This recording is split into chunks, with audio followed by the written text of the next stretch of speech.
In this chapter, we're going to look a little bit more in detail how this whole product model engine combination works.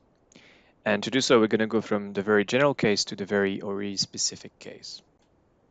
First of all, let's look at the very general view. In certain banks, this relationship is often simply called a product model combination. In order to calculate the fair value of any financial instrument or product here, a mathematical framework or model here needs to be derived. It is a tremendously important part of the financial derivative industry, and it's also not a trivial task. It can be a one-to-one relationship, but it can also be a multiple-to-multiple relationship where a single product can have multiple models and where a single model can be used for different products. And each of these product model combinations will have its own set of advantages or limitations. Let's take the case of the Bermudan swaption, which can either be valued using a L-wide one-factor or a BGM model. The L-wide one-factor model, similarly to the Vasicek model, for example, simulates the instantaneous short rate with a normal distribution. On the other hand, the BGM, it simulates each forward rate with a log normal distribution. The L-wide model will be harder to calibrate, but it will also converge faster. And the BGM, on the other hand, it will have a better tail representation, which is really important. But because we need to add a displacement because it doesn't incorporate negative rates, the range of how left we can go on the curve is also not that great. So pros and cons, and depending also on some of the other feature of an instrument, for example, if it's callable, the type of callability, the right model to choose from is always quite a challenging task. And in the banking industry, each product model combination limitation will be regularly quantified in order to set aside accounting reserves. And all this is heavily regulated, so this product model combination is very important. Now let's look at the simplified view of what's happening in ORE. Each product model combination is not only allocated to a model, but also to an engine, and like we've seen earlier, to a trade type. So each product type will be allocated to a model engine trade type combination.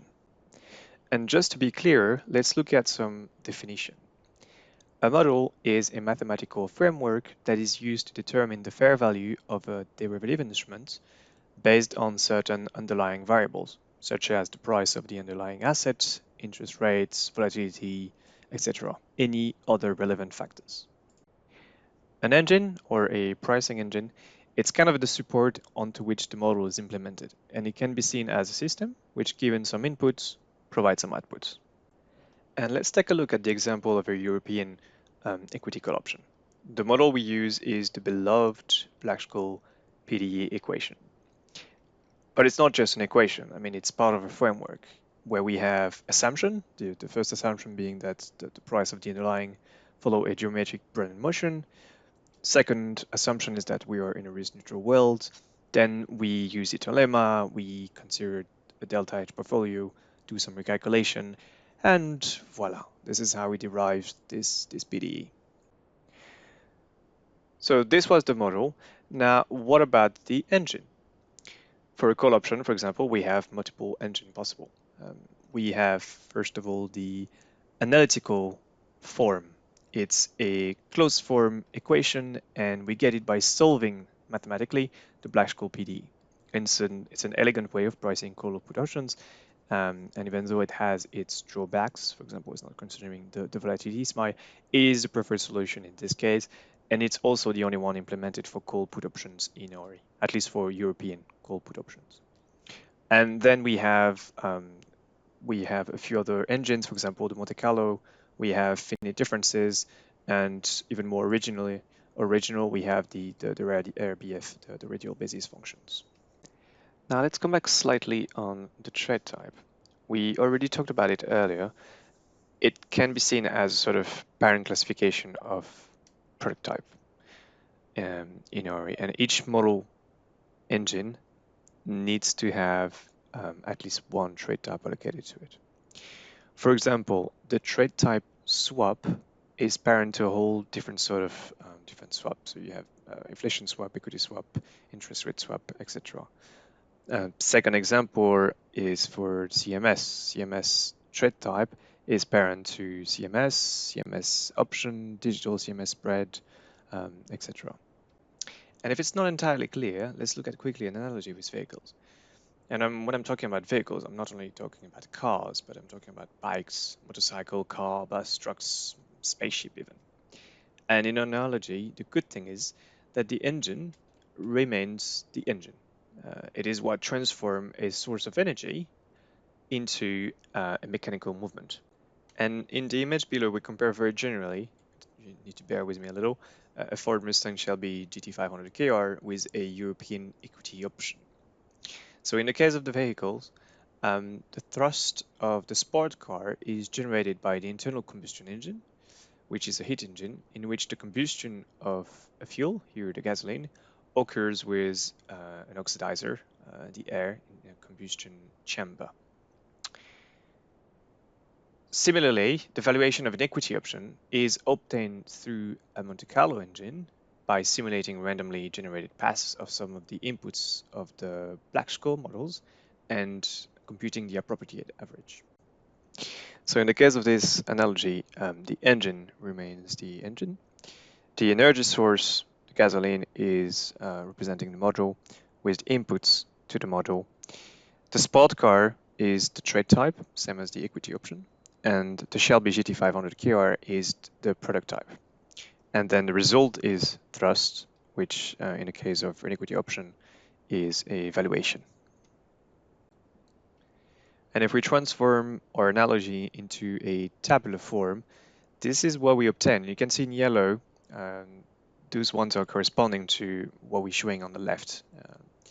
And obviously the table on the top is just, its purpose is just to explain a little bit better the analogy. But the table at the bottom, our data actually looks slightly like this. It's going to get slightly more complicated in the next step, and I'll get to it, but it pretty much looks like this.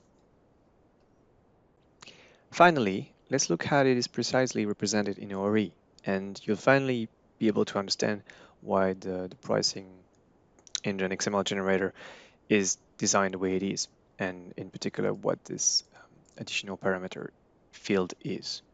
And the reason is quite simple. It gets more complicated because in reality, sometimes, not all the time, just sometimes, a product type can be allocated in ORE to multiple model engine trade type combination. And that's the case for a European CMS spread option. And it's going to get a bit deep data analysis here for a second, but bear with me. So if we were to represent this European CMS spread option data into one single table, just a single table, it will look like this. And everyone who knows a little bit about database would realize that this is not a very efficient way of storing data. The first reason being that we have duplicates in the key field. You can see that European CMS spread options appears multiple times in the product name field. The second reason is that, as we mentioned, some model engine trade type combination can be allocated to multiple products, and that's the case here. You can see it's allocated for 4 different products. So the repetition of data is useless, and it will take too much space. It's not efficient. So what we do is we actually introduce an intermediary field name called ORE engine class name. And when I say we just introduce it in the way we represent the data. It's actually the real class name in the C++ code, and you can easily verify this here. For example, you can see analytical eigen CMS coupon price builder. This is in the code on the public repository. And you can see numerical eigen with eigen as the model, numerical the engine, and is calling the parent class CMS coupon price builder, which is itself calling the CMS trade type, which correspond to what you have here. And this intermediary field is actually doing the intermediary between two tables, two mapping tables, with the first mapping table being product name extra parameter, both of them being the combination being the key, calling the ORE engine class name, and it's calling the second data table with origin class name as the key field. And this mapping table can be found in the generator file. If you unhide them, you can see the first one, PMA, with product name and extra parameters calling the engine class name, and same model engine name, model engine tab is mapped to model engine and trade type. And if we come back to the representation that we showed you in part 2 of this video of this combination, we obtain something like this. For CPI swap, there's no additional parameters needed. So one product type, the CPI swap, is allocated to an engine class name, swap engine builder, which is itself allocated to a model engine trade type combination. Now, if we look at the equity CMS spread option that we were looking at earlier, then we need to add some additional parameters that we had in here. And you can see the data here, model again, engine numerical, the class name in C++, the trade type CMS, and in the graph, it's the product type plus additional parameters combination that is allocated to a C++ model engine class, which is itself allocated to a model engine trade type combination. And let's look at what those additional parameters may be. As already mentioned before, a product type can sometimes be valued using different models or different engine. So you have the choice of model or engine. It can also be coming from the type of underlying. If it's basket, single stock, the type of asset class. It can also be coming from other parameters. For example, something about the payoff of an option, of an Asian option, or the type of settlement. And if we look at, for example, a European community option, you have the choice between a cash or physical settlement. And you can see that this will change the type of engine that we use. And there's one last thing which might be important to notice is this ORI product tag. Now, it's only concerned scripted trades, which are for now, only available in ORI Plus, but it's still worth mentioning. This is giving an additional information about what type of scripted trades we are dealing with. In this particular case, for example, with the generic barrier option, we are choosing the additional parameter underlying equity, underlying type. So it's equity basket generic barrier option, and the product tag is multi-asset. If we had changed the underlying type to single asset, then the product type become single asset option. Now, if we come back to the analogy with the vehicles, we had the original table that we showed you earlier on the left. The bottom table, with the actual product model engine trade type, was not complete. And if we want it to be complete, we need to add this second key field, additional parameters, with the option to choose between cash settlement and physical settlements, because we have two possible model engine trade type combination for European equity option. And if we come back to the example with the Shelby, you can see that the vehicle name was very accurate. It had a lot of information, which in reality, in our table, we don't. We prefer adding some of those parameters into this additional parameter field. Here, with the 2022 model, we could allocate just one source of energy engine vehicle type combination. And if we decide to split that information into two different fields with the vehicle name field, that the Shelby GT 500 KR, and in the additional parameters we add the year, that enables us to actually have a source of energy engine vehicle trade type combination per car model and year.